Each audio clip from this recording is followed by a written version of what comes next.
Halo guys, welcome back to my channel dengan Kere aktif di sini. Oke, ini adalah penampakan alat OpenWRT. Jadi saya menggunakan GSM OpenWRT ya. Kartunya GSM, pisah traffic, mikrotik, ada VLAN, kemudian ada akses point. Ini juga dibikin untuk voucheran dan juga klien rumahan ya guys ya. Nah, di video kali ini saya akan share tutorial bagaimana cara membuat modem dari handphone Android. Jadi nanti kita bikin modemnya itu dari handphone Android. Nah, kalau biasanya kan OpenWRT itu menggunakan modem MiFi atau modem USB kayak gini ya guys ya.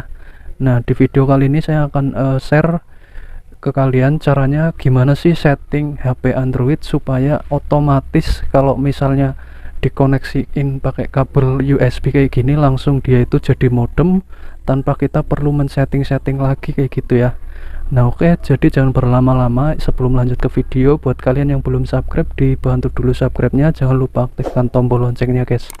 Kita masuk ke tutorialnya ya. Oke, kita akan langsung setting untuk ke handphonenya supaya nanti kalau handphone kita dicolok ke kabel USB yang ada di STB OpenWRT, dia itu udah otomatis langsung jadi modem. Jadi kita nggak perlu langsung otak-atik di bagian penambatan USB. Jadi udah otomatis intinya ya, kalau misalnya handphone kita dicolokin pakai kabel data itu udah langsung jadi modem. Nah ini saya sudah coba itu di beberapa handphone, ada yang bisa ada yang enggak. Tapi kalau misal handphone kalian itu udah custom ROM, ini sangat bisa ya. Jadi caranya kalian harus mengaktifkan opsi developer dulu ya. Kalian masuk ke bagian pengaturan, kemudian pilih tentang ponsel. Nah, di tentang ponsel kalian scroll ke bawah, kalian cari yang namanya nomor build. Kalau misalnya kalian pakai custom ROM itu nomor build, tapi kalau kalian pakai ROM ori biasanya itu versi MIUI kayak gitu loh. Nah, kalian ketuk aja sampai 6 kali. Nah, ini saya sudah ketuk dan tidak perlu, Anda telah mengaktifkan opsi pengembang. Nah, kalian klik ini biasanya 6 kali, nanti kalian itu jadi opsi pengembang gitu. Jadi pengembang, opsi pengembangnya kebuka, maksud saya kayak gitu. Nah, setelah kebuka kalian klik kembali. Nah, kemudian kalian masuk ke bagian sistem. Nah, kalau di handphoneku itu di sistem, kalau handphone kalian mungkin di setelan tambahan, kemudian cari namanya opsi developer atau opsi pengembang. Nah, klik aja. Nah, di sini kalian scroll ke bawah, debuggingnya jangan lupa aktifkan ya guys ya. Nah, kemudian scroll lagi ke bawah. Nah, di bagian bawah cari yang namanya konfigurasi default USB. Nah, ini konfigurasi USB default. Klik aja. Nah, kalian pilih tethering USB ya. Nah, saya akan jelaskan di sini ini maksudnya apa. Nah, ini maksudnya saat handphone kita dikoneksikan ke komputer misalnya, atau mungkin dikoneksikan ke STB OpenWRT, dia udah langsung otomatis sebagai tethering USB. Jadi bukan transfer file, bukan transfer data, jadi tethering USB. Jadi misalnya kalau misalnya HP kalian dijadikan modem, terus STB OpenWRT-nya di restart, nanti HP ini nggak perlu diotak-atik, dia setelah nyambung kabelnya dia udah langsung jadi modem, jadi udah langsung otomatis tethering USB. Jadi kayak gitu prinsip kerjanya. Nah, sekarang kalau misal udah disetting kayak gitu, kalian bisa langsung colokin handphone kalian ke STB OpenWRT-nya ya. Nah, ini kayak gini guys. Nah, sorry ya, kelihatan nggak? Nah, ini handphoneku ya. Handphone udah dicolokin kabelnya itu masuk ke STB OpenWRT. Nah ya,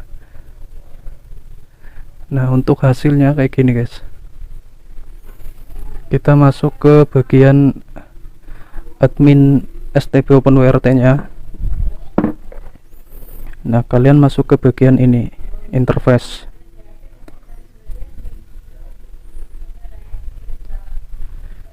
Sorry ya agak lama. Nah, di sini udah kebaca langsung tethering ya guys ya, USB 0.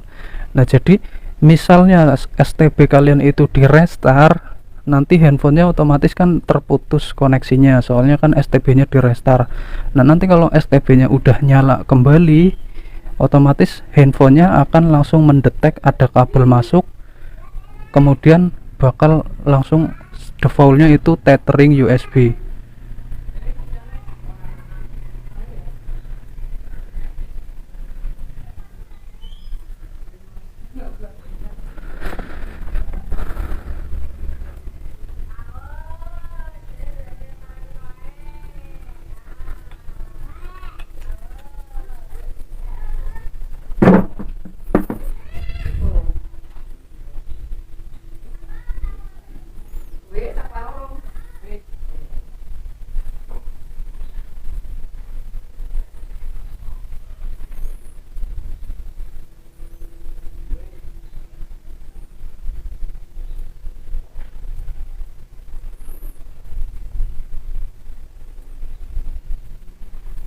Oke, jadi kayak gitu guys caranya agar handphone Android itu udah langsung otomatis menjadi modem ketika dia itu terkonek ke STB OpenWRT. Semoga tutorial ini dapat dipahami secara baik, dan buat kalian yang belum subscribe dibantu subscribe-nya, jangan lupa aktifkan tombol loncengnya. Sampai ketemu di video selanjutnya.